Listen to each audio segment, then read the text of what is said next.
गुरुमुखो, मनुष्य जैसा बोता है वैसा ही काटता है। यह प्रकृति का शाश्वत नियम है और इस नियम की कोई भी अवहेलना नहीं कर सकता। जो अपना हाथ स्वयं आग में डालता है उसे तब तक जलन ही होगी कि जब तक उसे शीतल वायु अथवा ठंडक प्रदान करने वाली औषधि नहीं मिलेगी। ठीक इसी प्रकार ही यही नियम मन के क्षेत्र में भी लागू होता है। घृणा, क्रोध, ईर्ष्या, काम, लोभ, ये सभी प्रकार की अग्नियाँ प्रत्येक को स्पर्श करती ही जलाती हैं, जिसके कारण उसे उस जलन के दुख को भोगना पड़ता है।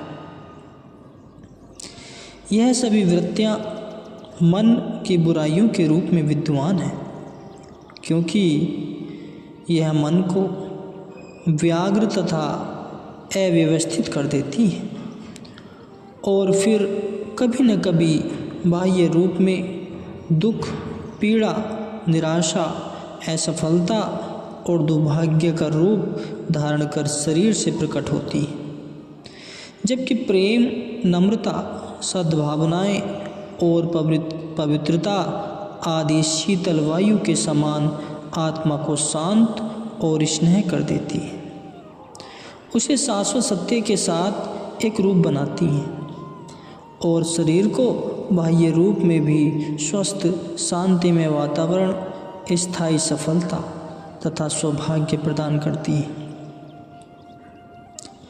सृष्टि में व्याप्त इस महान नियम को भली भांति समझाने के पश्चात मन जिन अवस्थाओं को प्राप्त कर लेता है वह आज्ञाकारिता की अवस्था कहलाती है। सभी शक्तियों और सभी दुर्बलताओं का कारण मन उसके भीतर ही है। इस महान नियम के अनुरूप चलना अर्थात इस नियम को समझ लेना शक्ति है और इसके विपरीत चलना दुर्बलता है। उस सृष्टा मालिक की यह इच्छा है कि हम उसके साथ मिलकर एक हो जाएं, अर्थात हमारा अस्तित्व उसी में समा जाए,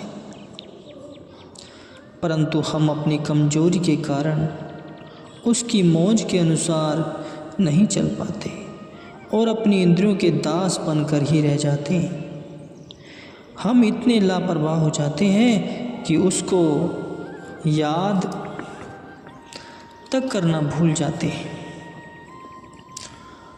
हम उस अलौकिक संगीत से भी बेखबर रहते हैं जो हमारे अंदर निरंतर गुंजित हो रहा है। अतः यह स्वाभाविक ही है कि इस भारी भूल का दंड हमें भुगतना ही पड़ेगा।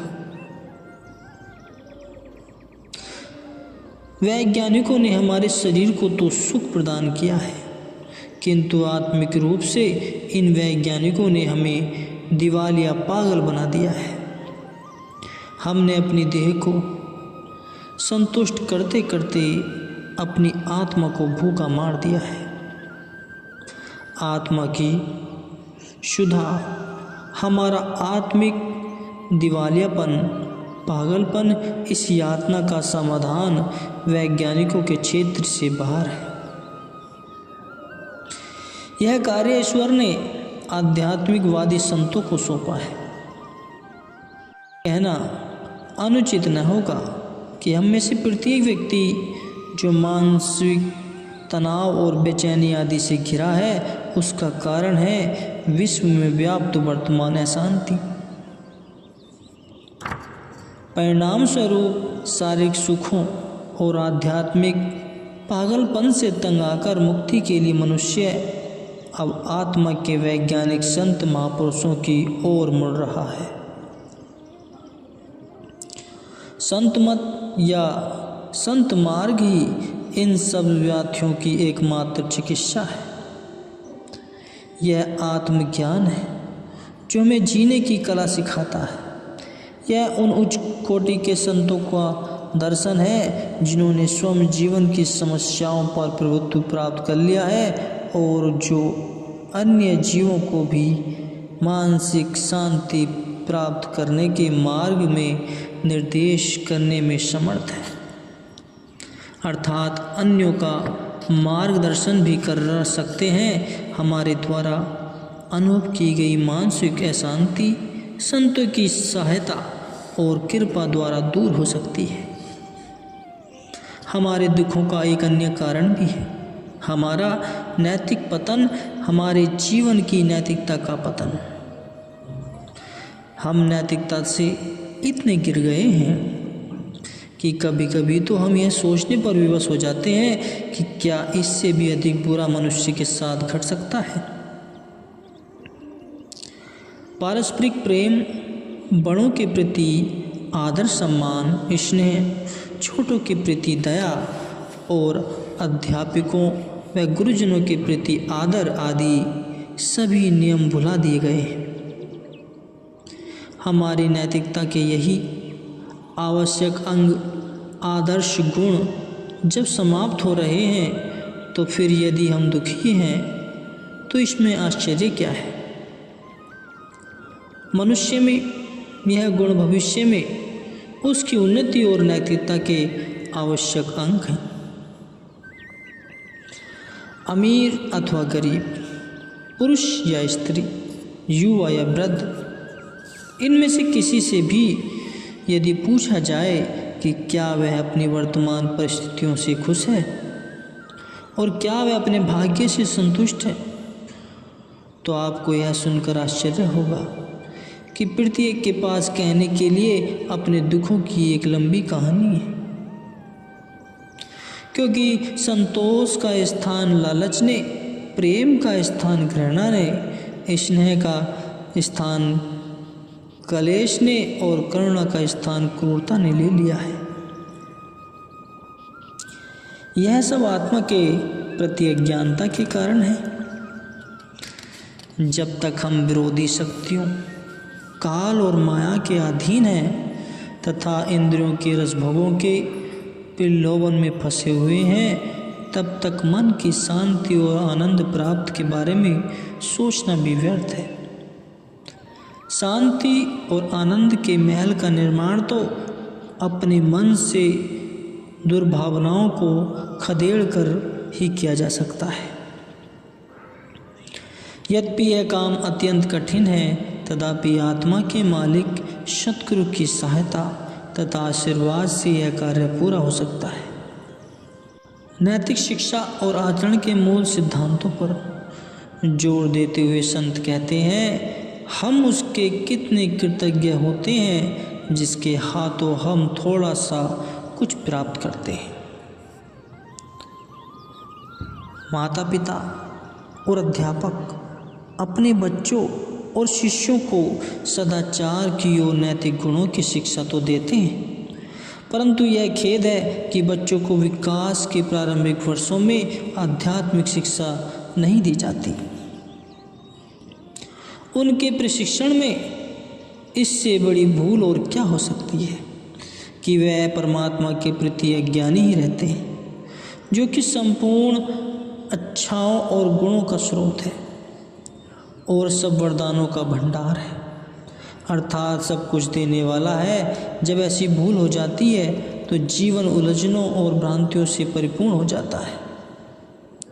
सद्व्यवहार और नैतिकता का पतन तो हो जाता है। यह अभिभावकों का कर्तव्य है कि वह अपने बच्चों को ईश्वर तथा आध्यात्मिक विषय शिक्षा दे, ताकि उनका जीवन के मूल्यों के प्रति स्वस्थ वैचारिक विकास हो सके तथा उनमें श्रेष्ठ जीवन की नींव पड़ सके।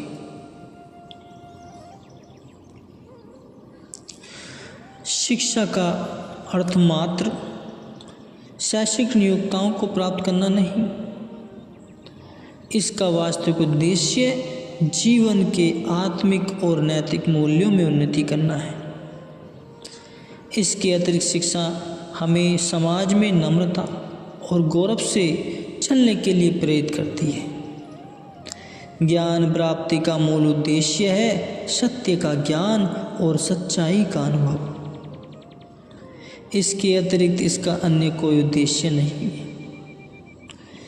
शिक्षा प्राप्ति का उद्देश्य है प्रेम, ईश्वरीय प्रेम का सीखना।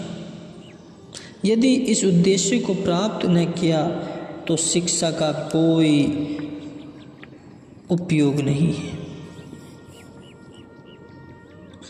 इसके अनुसार तुलसीदास जी कहते हैं, काम क्रोध मोह लोभ की जब लग घट में खान, तुलसी पंडित मूर्खा दोनों एक समान। तुलसीदास जी कहते हैं कि जब तक काम क्रोध मोह और लोभ आदि मन को घेरे हुए हैं, तब तक विद्वान और मूर्ख दोनों ही समान हैं। संतों की दृष्टि में उन दोनों में कोई अंतर नहीं है। इस कथन में के अनुसार हम भली भांति जान सकते हैं कि वर्तमान समय में हमारे दुखों का कारण क्या है। शारीरिक रोग हमें इतना पीड़ित नहीं करते जितना कि मानसिक व्याधियाँ। यदि मानसिक तनाव और बेचैनी को आध्यात्मिक ज्ञान द्वारा दूर किया जाए तो हमें किसी प्रकार के दुख अनुभव ही न होंगे। धार्मिक जीवन जीने के लिए संत मत सर्वोत्तम वैज्ञानिक विधि है। यह जीव को अपने भीतर जाने और वहाँ ईश्वर की खोज करने की शिक्षा देती है। संत मत सत्य के जिज्ञासु को ठीक पथ पर ले जाता है ताकि वह परमात्मा का साक्षात्कार करके मानव जीवन के वास्तविक लक्ष्य को प्राप्त कर सके। निष्कर्ष स्वरूप हम यह कह सकते हैं कि हमारे दुखों का वास्तविक कारण आत्मज्ञान का अभाव है। ईश्वर कभी यह नहीं चाहता कि हम दुखी हों, क्योंकि हम उससे विमुख होकर विपरीत मार्ग पर चलते हैं, इसलिए हम दुखी होते हैं।